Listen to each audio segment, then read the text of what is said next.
Shalom bien-aimés, que la paix du Seigneur soit avec vous. Je suis venu vous partager très rapidement une petite exhortation selon ce que l'Esprit de Dieu m'a transmis et j'ai jugé bon de vous partager aussi ce que Dieu m'a donné comme un message en ces jours. Je suis dans Jonas chapitre 1, nous allons lire à partir du premier verset jusqu'au bas. La parole de l'Éternel fut adressée à Jonas, fils d'Amittai, en ces mots. Lève-toi, va à Ninive, la grande ville, écris contre elle, car sa méchanceté est montée jusqu'à moi. Et Jonas s'éleva pour s'enfuir à Tarsis, loin de la face de l'Éternel, et descendit à Jaffo, et il trouva un navire qui allait à Tarsis. Il paya les prix du transport et s'embarqua pour aller avec le passager à Tarsis, loin de la face de l'Éternel. Loin de la face de l'Éternel. Jonas, Dieu l'a choisi pour une mission bien précise. Je l'avais dit, toute personne qui vit dans le monde, Dieu le connaît.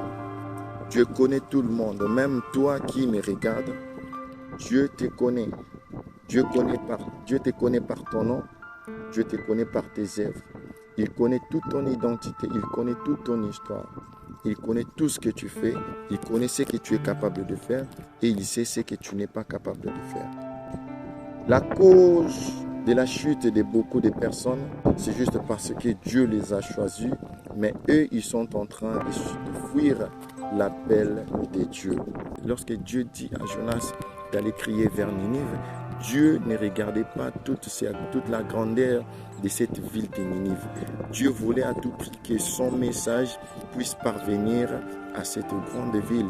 Mais par qui? Par un certain Jonas, un simple homme que Dieu a choisi par sa volonté afin de lui donner une mission. Écoutez, bien-aimés, on n'est rien devant Dieu. Si Dieu nous appelle, si Dieu nous choisit, c'est parce qu'il a jugé bon de nous envoyer, c'est parce qu'il a jugé bon de faire de nous ce que nous sommes aujourd'hui. Maintenant, quand est-ce que les choses deviennent difficiles de notre part? C'est lorsque Dieu nous appelle et que nous avons reçu l'appel, nous avons reçu la mission, mais nous, au lieu d'exécuter la mission, au lieu de passer directement à ce qui est l'essentiel de la mission, nous égarons à ce que Dieu n'avait pas prévu que nous puissions faire. La Bible dit dans le verset 3, « Et Jonas s'éleva pour s'enfuir à Tarsis. » Il s'éleva pour s'enfuir à Tarsis. Voilà, il y a des gens qui n'ont pas peur de Dieu. Il y a des gens qui sont audacieux. Dieu, c'est celui qui a la clé de notre souffle de vie. Souffle de vie, c'est celui qui connaît nos limites, c'est celui qui connaît là où on peut tomber, c'est celui qui connaît comment nous terminer. Il connaît tout de nous. Nous-mêmes, on ne connaît rien de nous-mêmes, mais Dieu, il connaît tout de nous. Mais Jonas, c'est un audacieux. Il a quelque chose de Dieu et il se prend la tête pour fuir avec la chose d'autrui. Bien-aimé, j'aimerais dire ici que Dieu, lorsqu'il t'appelle, il sait que tu as quelque chose de lui. Arrête de fuir avec la chose d'autrui. Tu sais que tu as la voix pour chanter. Bien-aimé, va travailler. Va travailler parce que cette voix, Dieu va se servir de cette voix pour sauver des âmes. Tu sais que tu as un bon langage, tu sais que tu as une bonne capacité intellectuelle. Va servir Dieu avec cet intellectualisme. Dieu va s'en servir de ça pour sauver le monde. Car Dieu a déposé cette chose en toi pour que toi, tu puisses t'en servir afin que les autres soient sauvés. Écoutez, Ninive était dans un état de méchanceté totale. La Bible dit que la méchanceté de Ninive est montée jusqu'au trône de Dieu. Et Dieu avait donné ce message à Jonas pour que Jonas puisse aller déclencher ces messages à cette grande ville pour que cette grande ville soit sauvée. Et Jonas a reçu le message et il s'est enfui avec le message d'autrui. Bien-aimé, écoutez, lorsque Dieu te donne quelque chose, il faut prendre conscience d'utiliser ce que Dieu t'a donné. Car Dieu ne t'a pas donné en vain. il sait pourquoi il t'a donné. Il t'a donné ça pour que tu puisses sauver les autres. Tu vois, ta beauté, c'est pas pour séduire. Tu vois, ton intellectualisme, c'est pas pour t'enorgueiller, c'est pour éclairer ceux qui n'en ont pas cette lumière, cet intellectualisme, ce côté intellectuel. Dieu t'a donné cela pour pouvoir éclairer les autres. Donc, ce bon langage que tu as, Dieu t'a donné cela pour que lorsque toi tu t'élèves pour parler, que les gens comprennent facilement. Tu vois, cette grande femme que tu es, Dieu t'a rendu grande, Dieu t'a rendu forte pour que par toi, les autres deviennent aussi fortes et deviennent aussi grandes. Tu vois, le grand homme qu'on voit, c'est pas parce que tu puisses t'enorgueiller, mais Dieu a voulu que tu puisses être grand homme pour qu'en toi, les autres grands hommes sortent. Tu vois, Dieu dépose chaque jour quelque chose dans la vie d'une personne pour que cette chose soit aussi une source de secours pour les autres. Lorsque tu fuis loin de la face de Dieu, tu provoques la colère de Dieu. Lorsque tu fuis loin de la face de Dieu, tu provoques la perte. Écoutez, Jonas a payé le prix du transport pour fuir Dieu. Là où il est allé, il a créé beaucoup de problèmes. Il a été l'objet de la perte des commerçants. Il a été l'objet de naufrage même. Voilà pourquoi lorsque vous fouillez Dieu, vous causez du tort à vos familles, vous causez du tort à vos entourages, vous causez du tort à vos enfants, vous causez du tort à ceux qui vous entourent. On ne fuit jamais Dieu. Si Dieu a déjà déposé quelque chose en toi, tu ne peux pas fuir. Dans le monde, on parle de détournement. On t'a donné de l'argent, une somme du gouvernement. Tu n'as pas transmis la somme là où ça devait aller. Tu as détourné la somme d'autrui. On va t'arrêter. Tu vas aller en prison. C'est la même manière avec Dieu. Lorsque Dieu dépose même son esprit en toi, c'est pour que cet esprit en toi puisse te rappeler la mission de Dieu que toi tu dois exécuter ici dans le monde. Arrêtez de fuir Dieu. Arrêtez de refuser d'écouter Dieu. Arrêtez de refuser d'appliquer ce que Dieu veut que vous puissiez faire.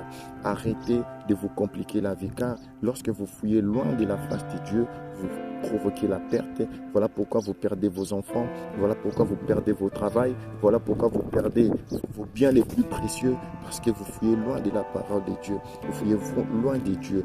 On ne fuit jamais Dieu. Personne ne peut jamais fuir Dieu. Même si tu fuis dans le séjour de la mort, Dieu va te trouver là-bas. La Bible dit dans Luc, car rien n'est impossible à Dieu. C'est pas la mort qui va empêcher Dieu de te chercher. C'est pas le mariage qui va empêcher Dieu de te chercher. Dieu te cherche parce qu'il sait que tu as quelque chose en toi qui lui appartient. Si tu n'as pas quelque chose en toi qui lui appartient, Dieu ne va pas te chercher. Alors arrêtez de fuir Dieu. Tu sais que tu as un don de vision.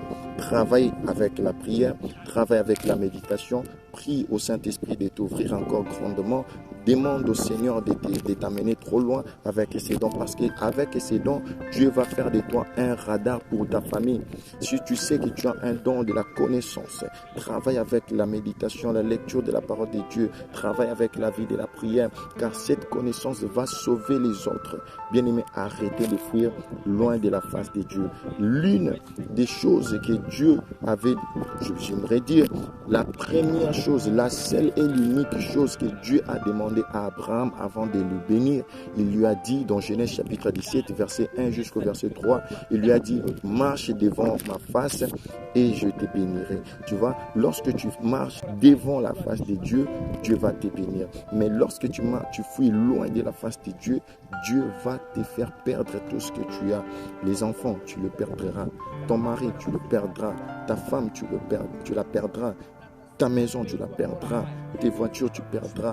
Tu vois, tout cela vont se perdre parce que Dieu t'a donné cela. Peut-être Dieu t'a béni avec la voiture pour que tu puisses rouler avec ça afin d'évangéliser. Dieu t'a donné cette bonne maison pour que tu puisses te reposer en paix, paisiblement, tu puisses dormir paisiblement après avoir prêché la parole de Dieu. Dieu t'a donné cette beauté parce que par cette beauté, les gens soient attirés et découvrent la chose que Dieu a déposée en toi. Alors arrêtez de fuir Dieu. Jonas a causé beaucoup de tort aux commerçants qui étaient des innocents.